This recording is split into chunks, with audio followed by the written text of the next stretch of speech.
জি, আপনি এর আগে যেটা বলেছিলেন সেটা আমি বলতে পারিনি, স্থানীয় সরকারের বিষয়টা। দেখেন, খুব আমি সাদামাটা ভাবে বলি, আইনি ব্যাখ্যায় যাব না।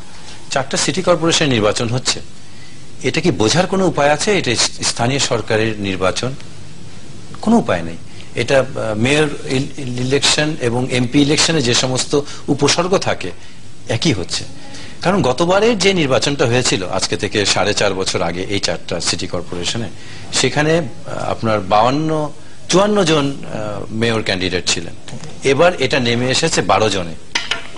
কারণ হচ্ছে যখন বড় দুটা দল সরাসরি নির্বাচনে আসছে, তখন যারা স্থানীয় সরকারের যেটা মূল উদ্দেশ্য ছিল আমাদের সংবিধানের 59-60 আর্টিকেলে, যে আপনি স্থানীয় পর্যায়ে থেকে রাজনীতি এখানে ইম্পর্টেন্ট না, যারা নেতৃত্ব তৈরি করছে দেশে জাতীয়ভাবে যারা কিংবা স্থানীয়ভাবে যারা কন্ট্রিবিউট করার সুযোগ করে, তাদেরকে নিয়ে আসা। এই জন্য এটাকে অরাজনীতিক করা হয়েছে, মার্কা অরাজনীতিক, এবং রাজনীতি করাও এখানে নিষিদ্ধ। কিন্তু আমরা তো বলেই দিচ্ছি 18 দলের জোটের ক্যান্ডিডেটকে, আপনার মহাজোটের ক্যান্ডিডেটকে, মানে আমরা খুব বিরক্তভাবেই আইনটাকে লঙ্ঘন করছি। অথচ ছোট ছোট বিষয়ে কোথায় চা খাওয়া হবে কিনা, কে বিড়ি দিচ্ছে কিনা, সিগারেট দিচ্ছে কিনা, কয়জন মিছিল করছে, সাদা কালো হরফে পোস্টার হচ্ছে কিনা, সেগুলাকে আমরা নির্বাচন আচরণবিধি লঙ্ঘন বলছি। কিন্তু আসল যে জায়গাগুলা, রাজনৈতিক বড় দুইটা শক্তি যেখানে বড়ভাবেই জাতীয়ভাবে প্রকাশ্যভাবে লঙ্ঘন করছে মূল বিষয়টাকে, এটা আপনি এই স্থানীয় সরকারের লেভেলটা স্থানীয় সরকারের, কিন্তু জাতীয় রাজনীতি হচ্ছে, যার ফলশ্রুতি হচ্ছে কি লোকাল পর্যায়ে কোনো নেতা আসতে পারছেন না। যার ফলে আপনি দেখেন এই না আসার কারণে স্থানীয় সমস্যাগুলো কিন্তু এজেন্ডায় আসেনি। আজকে নির্বাচনের এজেন্ডা কি? হেফাজত। এজেন্ডা কি? Caretaker government. এজেন্ডা কি? জামাত শিবিরের কর্মকাণ্ড। এজেন্ডা কি? সরকারের শেয়ার মার্কেট। জাতীয় পর্যায়ে যে এজেন্ডাটা রয়েছে, স্থানীয় সরকার একই এজেন্ডা রয়েছে। কিন্তু হওয়া উচিত ছিল লোকাল, আপনার স্থানীয় পর্যায়ে সমস্যাগুলা কিন্তু এই নির্বাচনে আসা উচিত ছিল, যে আমার জলাবদ্ধতা কি, আমার মশার কি অবস্থা, আমার নগরীর কি অবস্থা, রাস্তার কি অবস্থা, স্থানীয় প্রশাসনের কি অবস্থা, এই কাঠামোগুলো নেই। আমাদের আইনে বলা আছে যে আপনি ইভেন উপজেলা পরিষদের কথা বলেন, 17টা দপ্তরের কে আইনে বলা আছে যে আপনি এই পরিষদের আন্ডারে থাকবে। সিটি কর্পোরেশন তো আরো বড় জিনিস, সেখানে কিন্তু আপনি এমপিরা টিএনও ইউনো আর ওই আপনার এই পরিষদের ইউনে এই ডিসি এসপি দের কি কিন্তু যে এই স্থানীয় শাসনটা চালাচ্ছে। তো আপনি স্থানীয় সরকারকে শক্তিশালী করার প্রধান অন্তরায় তো হচ্ছে আমাদের রাজনীতিটা। আপনি কিভাবে এটাকে শক্তিশালী করবেন? আপনি কোনোভাবেই রাজনীতির দুর্বৃত্তায়ন বলেন কিংবা ভালো বলেন, যেটাই বলেন না কেন, এর বাইরে থেকে বের হওয়ার তো সুযোগ আপনি সৃষ্টি করে দিচ্ছেন না, যার ফলে স্থানীয় পর্যায়ে ওই নেতৃত্ব তৈরি হচ্ছে না। ওই নেতৃত্ব তৈরি না হওয়ার কারণে আজকে এই অভিযোগগুলো আসছে যে কোন কোন অঞ্চলে সন্ত্রাসীরা, হত্যা মামলার আসামিরা মেয়রদের সাথে নির্বাচন করছে। এবং যে গ্যাসের কথা বলা হচ্ছে, নির্বাচন তফসিল দেওয়ার আগেই প্রাইম মিনিস্টার ঘোষণা করে দিয়েছেন এখন থেকে গ্যাস পাওয়া যাবে। এবং ঘটা করে পেট্রোবাংলার চেয়ারম্যান নিজে গিয়ে মশাল জ্বালিয়ে, আগুন জ্বালিয়ে দেখিয়ে দিয়েছে যে গ্যাস হচ্ছে। এটা কি নির্বাচনী আচরণবিধি লঙ্ঘন না?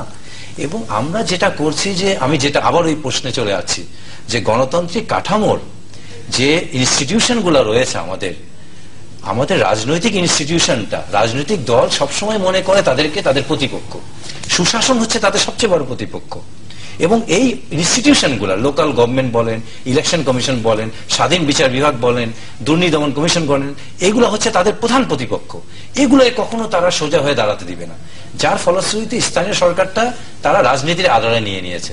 এখন ইলেকশন কমিশনের একটা বড় পরীক্ষা এই নির্বাচনটা। তারা কিন্তু এই পর্যন্ত পরীক্ষা দেয়নি, তারা ঘুমিয়েই ছিল। এই প্রথম তারা পরীক্ষা দিচ্ছে যে তারা পাস কি ফেল করবে।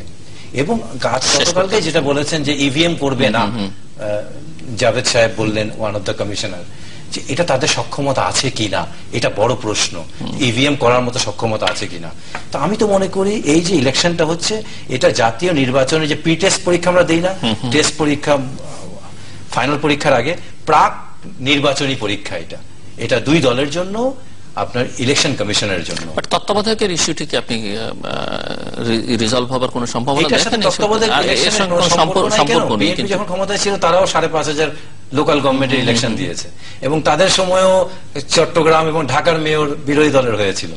কিন্তু এটার সাথে এটার কোনো সম্পর্ক নেই। কিন্তু এই যে আমি যেটি বললাম যে এখন সামনের দিনগুলো কিরকম যাবে, যে নির্বাচনী, স্থানীয় সরকারের ব্যস্ততা, রমজান মাস, দুটো ঈদ, সব মিলিয়ে পুজো আছে, সব মিলিয়ে আসলে যে সময়টা যেভাবে যাবে তাতে করে আন্দোলন করবার মতো বা আন্দোলন তৈরি করবার মতো কোনো সম্ভাবনা আপনি দেখছেন কিনা? আন্দোলন ছাড়া আসলে সরকার আবার এই দাবি মেনে নেবে কিনা সেটি একটা নির্বাচন তো ঘনিয়ে আসবে। আন্দোলন করার মতো সামর্থ্য বিরোধী দলের আছে কিনা এটাও বড় প্রশ্ন।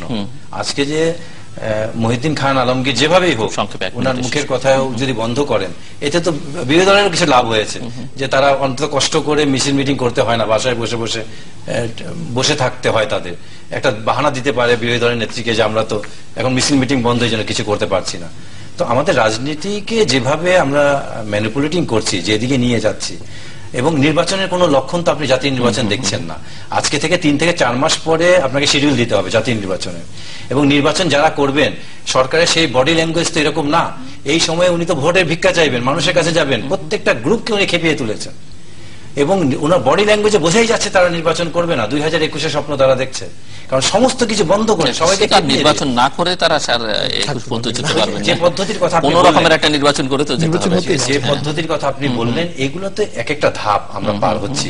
ঢাকা সিটি কর্পোরেশন নির্বাচন, তাহলে সমাধানটা কি? মানে আপনি মনে করছেন যে সরকার সেভাবে 21 পর্যন্ত যেতে পারবে? সরকার তো সর্বশেষ এই প্রচেষ্টা চালাবে, কারণ হচ্ছে কি আমাদের শক্তির বিচারে সরকার এগিয়ে আছে বা কৌশলের বিচারে। হচ্ছে কি আমাদের দেশে যেই হেরে যায় তার মতো নিগৃহীত, তার মতো কষ্ট আর কেউ থাকে না।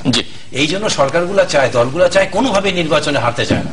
হারলে তাদের জেল জরিমানা করতে হয়, তাদের বাড়ি থেকে বিতাড়িত হতে হয়। আমি সর্বশেষ একটা কথাই বলবো, সরকার যেভাবে কাজ করছে বর্তমান সরকার, এই সরকারকে তো আমি বলি একটা ফরমালিন সরকার। এটা দেখতে সুন্দর, পাকা, এবং এটা পচছেও না, কিন্তু সরকার কিন্তু অনেকদিন টিকে যাচ্ছে, এবং খেতেও কিন্তু সুস্বাদু, কিন্তু এটার কোনো পুষ্টিগুণ নেই, এটা পুরো শরীর ভর্তি বিষ।